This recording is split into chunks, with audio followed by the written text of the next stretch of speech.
What's up everyone, welcome to my updated Lunging Barbarian build guide for Season 9 Scenes of the Rod Room. This build has been performing way better than we ever expected, mostly because Pain Gorgers actually got fixed. It now scales with crit, it now scales with overpower, lunging it already did, right? With Ramaladness, it scales with almost everything with some exceptions that don't really matter for lunging build. When it comes to Barbs, lunging is still the best build for you to play. It can do anything. Speed farming, it can do bosses, it can do pit pushing, it's the best. It can do anything that you want it to. Right now it is 105, I think it's cleared 105. I know it has cleared 105, it might have cleared a bit more by now, maybe. It can easily do any bosses you want. And again, since you're playing a mobility skill, you just zip around constantly. It's really fun to play and fast, right? So for speed farming, it is great. When it comes to leveling your glyphs, since we can clear 105 at the top end, assuming you do have your mythics and your uniques and with some masterworks, you should be able to do 100. You might still take 10 minutes or so, it is what it is. But even if you can just do 95, 95 is more than good enough for you to level your glyphs to 100. In Barb, we've also seen like Bash and Flay have some success. And I'm also cooking some stuff on the Whirlwind lucky hit front. We might even be able to get to 100. But that's for another video that I'm gonna be releasing in a couple of days. But that is to say that you do have some options when it comes to Barb, but lunging is just the top dog this season. You already thought it was gonna be, and it has withered the test of time, I suppose.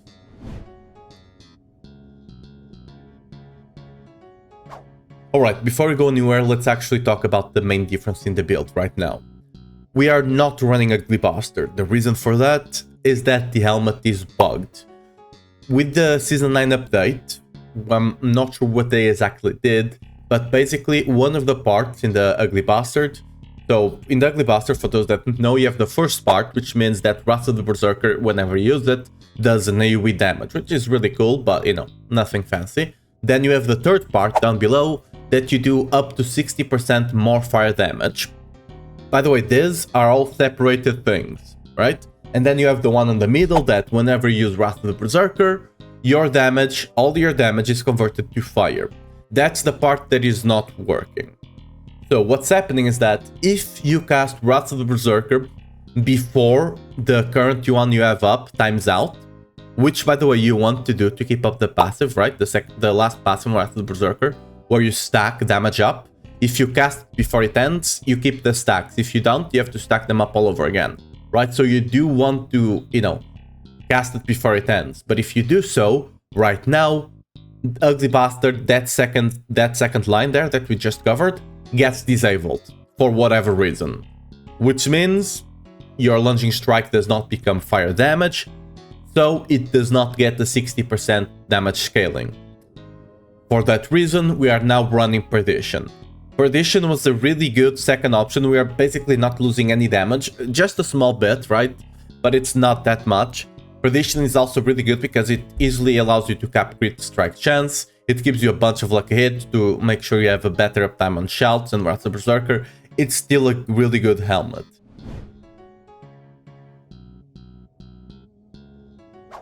Let's actually cover the build right now for those that are new here. For the Mythics, again, Perdition, really good. Masterwork, that lucky hit. You're gonna also be running Ring of the Starless. Masterwork, the attack speed. Now, you do have some options here, depending on either if you get GA crit or GA attack speed. You can go with either, by the way. You'll just have to masterwork differently depending on what you get. And you can also balance that with the passives we have here on the skill tree. You have two passives, one that gives you crit, no mercy, and one that gives you attack speed, duelist. You can go with either here. As you can see, I don't have any points in duelist because I don't need it. But if you happen to have one with J attack speed and you land your, you land most of your crits on crit damage, you can just take a couple of points here. You'll be fine regardless. The last unique is always going to be Grandfather. This, it's not the best when it comes to damage. It barely, it's still better than a legendary weapon, but barely. But it gives you a bunch of HP, a bunch of off stat, which makes capping crit easier, which you already don't have too much of a problem with Air of Perdition. But most importantly, it makes capping or resists much easier, which are gonna be a problem like I'll cover in a second. For the other uniques we're gonna be running, Reservoir Agath. This just gives us an insane damage reduction. You don't need to get as much crit because Hair Perdition, right? So you just must work that damage reduction and you'll be super tanky. You do want to get a high roll on the effect, right? To reduce your cooldowns, that's really important. Like I talked about earlier, Pain Gorgers, a really great unique. It got fixed. It does a bunch of damage right now, all right? A bunch of damage. The other one we're gonna be running, I'm gonna skip that one over there, we're gonna cover it in a second. It's gonna be Oaths of the Mountain God. This is the new unique that's actually allowing basic skills to do a bunch of damage, alright? They get the 100 damage bonus, and most importantly, we would use this even if it didn't have the damage bonus because it allows the skills to cleave, which is great. Now, the GA you do want here is basic attack speed. If you get GA basic attack speed, you don't need to masterwork at all. I only have one there because it landed there on the third one. It is what it is. What you want to masterwork on this one is Belligerence. For every one rank you get 4% damage, which is great. The other uniques we're going to be running, of course, Shroud of Veraciel. You want, again, one with GA attack, basic attack speed. If you get GA basic attack speed, you don't have to masterwork it at all. You're going to have more than enough attack speed for your needs. And the one you do want to masterwork here is going to be basic skills. I don't have it here because I just have a bad one that can get good basic skills. So I just got whatever it landed, either maximum resource or basic skills, and just went with that. Again, the effect is really important on this one, so make sure you get the high enough effect. The other one, of course, Ramaladness. This one is the most important when it comes to looking at the effect, right? You want the 0.49 or 0.5 ideally. You can go down to a 0.45, that's not too bad, but this is the one that you most want to get a high effect on.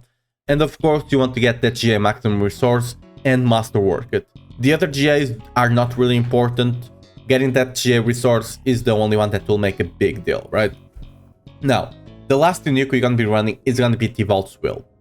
This one, I only advise you running once you actually get really good gear, simply because before that, you're going to be struggling a bit with resists. If we actually look at my resists right now, you're going to know, okay, this is the resource. You're going to notice that I'm not even capped.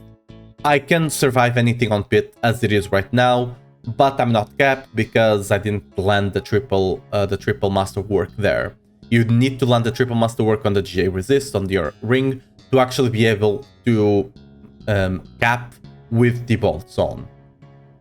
Even without it, you can do it, but you know, if you don't have the GA resists on the ring, what you can run instead of the bolt would be something like this: a pants with strength and resists to all elements, and ranked to lunging strike.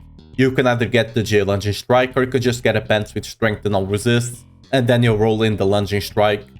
GA basic skills also works. It's not the best, but it works. It's pretty decent. But when you actually are going to the Thibault's Will, what you care about is, you care about the effect a bit, right? And you want to masterwork that maximum resource with a secondary affix on the damage reduction while unstoppable. Also, I forgot to cover on this one, the only one you really care about here is the basic skills. The cooldown is nice, the attack speed is also nice, the chance to stun you don't even care about. I just got the 4GA because they were somewhat cheap to get, because every class can drop this. It's the same with T-Vaults, right? Getting this double GA is really easy because every class can drop it and not a lot of classes are actually using them. That's why you can see these ones I have 4GA, but on the other ones, you know, I got 2GA sometimes on one, most of them I got 1GA. This one I actually dropped myself. That's the only reason that's a 2GA. So yeah, you'll have to do what you can, right? Now let's actually close this. Lastly, for the legendaries we're gonna be running Aspect of Adaptability on the amulet. This is really important. This is again stacking with all the Fury or stacking for Ramaladness. You double dip on it with this one, right? Adaptability will give you upwards of 300% multiplier. It's really great. For the passives on the amulet, you want GA Strength, ideally with either Counteroffensive, Pit Fighter, or Maximum Resource. Maximum Resource is slightly better than Pit Fighter, but either or will be fine. just try to get one that you can then roll the last one to either resource or pit fighter or counteroffensive, right? For the tempers, we're going to be running Wrath of Berserker cooldown, of course, and damage while Wrath of Berserker is active. Same for the ring. When it comes to the ring, we want strength, attack, speed, and resist. If you get GA resists, like I told earlier, you can swap to T-Volts. If you do not have it, run a pants like this one, right? For the tempers, always Wrath of Berserker damage, and the aspect is going to be Moonrise. This one is really important. Not only does it give you 60% damage molt, it also gives you 20% attack speed, which makes capping your attack speed much easier in this build. And lastly, the last legendary we're going to be running is going to be a 200 mace with the earthquake aspect. The reason we run this, even though this is an earthquake aspect, it still grants you 120 molt just by standing on an earthquake. This is a staple on every Barb build right now, sadly, in my opinion, but it is what it is. It's the best way for you to get damage on any build whatsoever. Now, to couple this aspect, first of all, on the weapon, you do want strength, max life, crit damage, that's the basic. Wrath of Berserker cooldown, we are using it, why the hell not? And most importantly, you want to get either the top roll, the second, or for example, what I have here, the third roll on chance for lunging to deal double damage. If you get one of those three, you don't need to masterwork it at all, and just by getting your weapon to 12 out of 12, you're gonna get 100, or in my case, close to 100 because I missed the roll, right? If you get one like this, it's totally fine. If you get a bit below, you might want to, throw one masterwork in there just to get that 100, because that's gonna be a lot of damage. To couple with the aspect here, we're gonna also be running Ground Stomp. This is gonna be our way to generate that earthquake, which will increase our damage by a lot. This is one of the main reasons to run Ground Stomp. I'll cover the others in a second when I go covering the skills, right? The other one we're gonna be running, the runes, are gonna be Sear Toll. This is just 15% damage on your build, right? Whenever it procs, 15% damage molt. Also, it applies vulnerable, so you don't have to worry about the vulnerable anywhere else on the build. The other rune is gonna be Moni Zan, of course. This basically, you can proc this almost every second. It's a bit more than a second, and it will just grant you overpower for 2 of your lungings, assuming you have enough attack speed. Overpower no longer scales with HP, but it is still a 0.5 multiplier for those lunging strikes, so it's still really good for damage.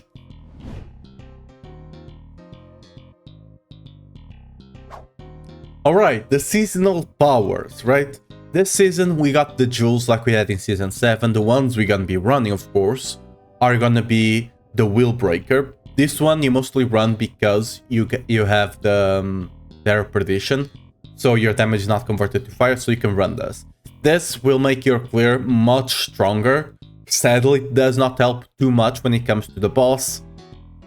Unless you're talking about like farming Belial and stuff like that, that's fine, that works there quite well. When it comes to pit bosses, they just last too long. You're gonna get this every now and again, but you don't really have any other jewel that will be better, so it is what it is. This one, Idle from Below, this one is run on almost every build. Core stat and life really good, Unhindered is really nice sometimes, but most importantly, you spawn the Jewel Guardians. For those that don't know, Jewel Guardians spawn every 2 minutes from you entering an instance. So you enter pit, 2 minutes after that they will spawn, so you can actually time this while pulling packs. Make sure you get them as you're starting a pack, so you can just leave everything down and be done with it.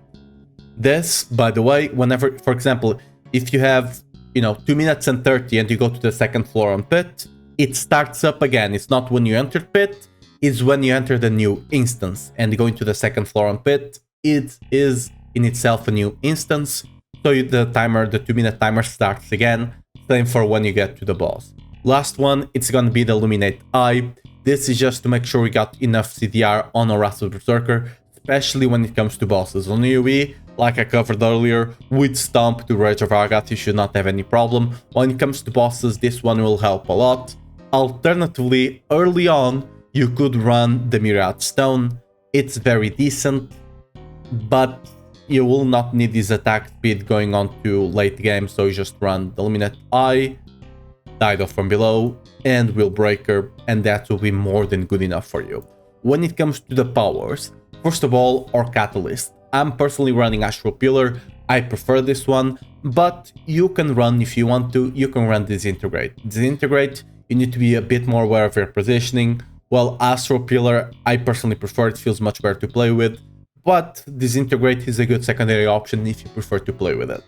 When it comes to the Charms or Arcana we're gonna be running, you're gonna be running the Bloody Charm to execute enemies. This is really good. This is the only thing that actually kinda whatever, gives us damage, alright? And Fractured Core, this just makes dealing with those annoying damage reduction mobs on pit infinitely easier, right? The last one, you can change this is interchangeable. I'm running the Potent Alloy because I don't want to, fish too much on pit. This just makes dealing with skeletons, with shields and stuff much easier. You have some alternatives here. You can run Shifting Powder for more movement speed if you want to. You can run Invigorating Elix to get some healing if you're going low. Alternatively, Bottled Wind to get you a barrier is also really nice. You have some options over here, just mess around and try whatever you want. You can also get Vulnerable here if you want to, right? Personally, I just prefer Potent Alloy because it just makes bits much more consistent. And of course, for the infusion, it's just going to be Smoldering Ember. We don't really care. It is what it is. It destroys the wallers. That's really nice, but you don't really use it for any other reason, sadly.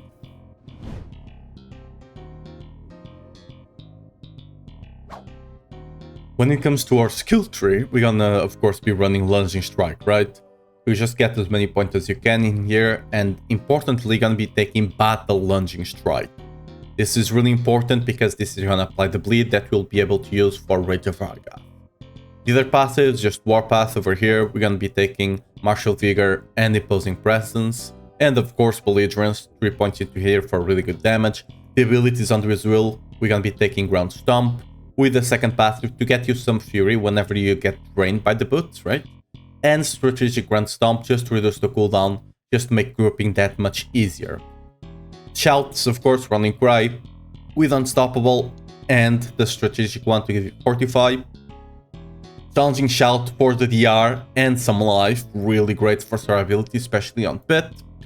On the other wheel, we're gonna be taking the last Shout, War Cry. This is just a damage bonus. It's really good and you're gonna have 100% uptime on it. We're also gonna have some points into Booming Voice, some points into Guttural Yell, and if you have some points left out from, not needing to take No Mercy or the Duelist like I talked about earlier, you can put them in Growling Leader so you can get a bit more HP regen, making you a bit more tankier. On the other wheel, of course, you're gonna be taking Pit Fighter and Slaying Strike. Like I said, No Mercy, take as many as you need to actually cap your crit, and the rest go to Growling Raid Leader. Last one over here, Counter-Offensive for more damage, you need to put 1 point in Thick Skin, it is what it is. And on the last board, we're gonna be taking, of course, Wrath of Berserker, full points into this. This will just give you an immense damage bonus, especially because of this last passive. And for those that don't know, Wrath of Berserker, when you have 5 points into it, it becomes an AoE pool. You're gonna be proccing, especially in AoE, you can just smash this on cooldown, and it's gonna be pulling enemies infinitely, basically. It's really OP. And of course, for survivability, Invigorating Fury, you're gonna be spending a lot of Fury on this build, and this just makes sure you're topped off. The rest of damage passives, we can't take anything here since we are running dual wield with swords, it is what it is. And for a key passive, of course, almost as always, Unconstrained is gonna be the way.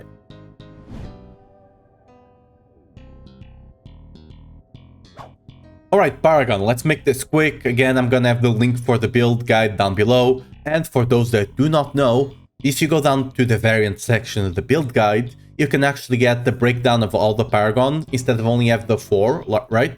You have a breakdown every 15 to 20 Paragon points, so you know where to go in your next step whenever you get those Paragon points. So, starting off, let's cover all glyphs, ambidextrous, you're dual wielding, this is really great. Damage bonus on the first one, damage bonus on the second one, and just gives you a bunch of, just buff the magic nodes around for a lot of damage. The other one is gonna be Wrath. Wrath is the best additive glyph we can get. It's a bunch of damage like you can see, 370 critical strike damage. It's really good, and then it also has a really great multiplier when you get it to Legendary. Another one over here is going to be Revenge. The reason you're running this, you're not going to be proccing that 15% on the top part that often. You're mostly gonna get it for the 10% down below, and because it buffs this node here to get you a bunch of extra fury, which is gonna be really great down the line. The other one, of course, Challenger. This is a staple on any build, right? Any build runs Challenger. It is really good, right? 10% damage to elites, 14.2 again once you get it to Legendary, and just gets you a bunch of strength once you have the points to spend on it. Last one, it's gonna be Martial.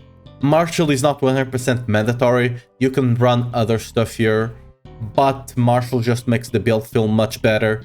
And honestly, I don't really believe the other glyphs are great, but you could swap it for some other additive damage glyphs if you really want to. When it comes to the legendary nodes that we're gonna be taking, Blood Rage, it's really good, 45% damage while berserking. It's insane. You no longer, by the way, you no longer need to stack damage while berserking to actually get the 45%. Just by taking this and being berserking, you get the 45 mult. It's really great. This one, Decimator, 20% after you make enemies vulnerable, and your overpowers, which you'll be proccing every now and again with the Zan rune, right? So every 2 in 6 launching strikes will be overpowered, so you get 20% damage bonus on that one as well. Other one is going to be Weapon Master. This one, I'm going to reiterate this, the only thing you need to do regarding weapon swapping is for the Fury, which you don't care, you generate more than a Fury because you're playing Lunging Strike, right? You just care about you deal increased damage to injured and healthy enemies. That works always, even if you're not weapon swapping. Lastly, you do have this one here, Warbringer. You can take it once you get enough Paragon points. I don't even take it right now, because Rowling Cry just gives you more than enough 45 for all your needs, so I don't really worry about that.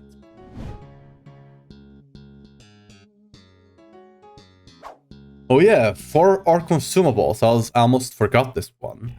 We're gonna be running Elixir of Resourcefulness, because you shouldn't need attack speed or crit, so you just run this one. Besides giving you the resource, which increases your damage of course, because of Rameladness and adaptability, it also gives you resource cost reduction, which means keeping up with the insane drains of the mountain we'll get to eventually will be made much easier together, of course, with Ring of the Starless. You run this one, you also run Spiral of the Morning, you can run the one that gives you strength instead. I just prefer this one because, again, it gives you a bit of resists, it gives you a bit of crit as well, so why the hell not? You don't lose too much strength running this one. Redamine Buzz, you can run the armor one, especially early on while you're on the Ancestral build. You might need that armor. Later on, just run the life, it will be much better. And of course, you should be running Soothing Spices always from level 1, okay, not level 1. From level 50 when you can craft them, you should be running them 24/7. 10% resist, which again are really hard to get this season, and armor to finally cap us off to get to 1000. Without this, you'll not be armor capped on the build no matter what you do, alright? So make sure to run these Soothing Spices for that. These are the most important one, but all the other ones you should be using. You can craft this stuff super cheaply. You like don't be a ship ass basically, right? You use a couple of them. When you need to use them again, you can craft like 5 of them already. So just use them, alright? Like, I really need to drive this home. Freaking use them. I see a lot of people, oh, I'm not res capped or whatever, I'm dying, I don't have res, I don't have armor. You're not using incenses. Use them, please. They've been free ever since season 4 to use, alright? Anyway, whatever.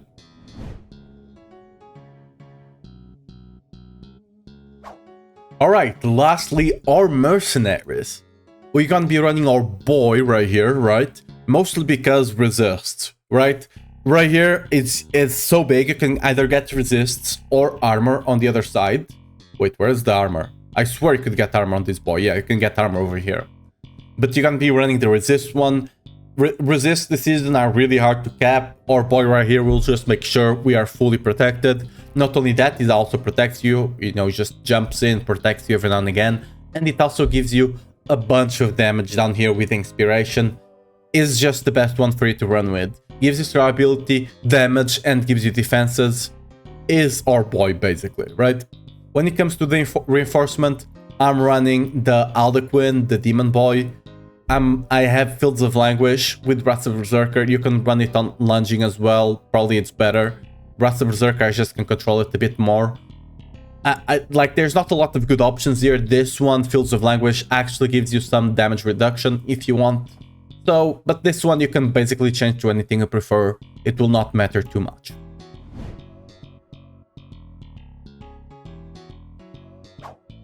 And that's it, everyone. Thanks for watching the video. If you have any questions about the build, make sure to leave them down below. And I do hope you enjoyed the video and you do enjoy the build going forward. Again, questions, you can drop them down below. You can also drop by my stream if you catch me online, and you can ask me questions there. But anyway, that's gonna be it. Watch out for the Whirlwind build coming out in the next couple of days. But yeah, thanks for watching and see you next time for more Diablo 4 content.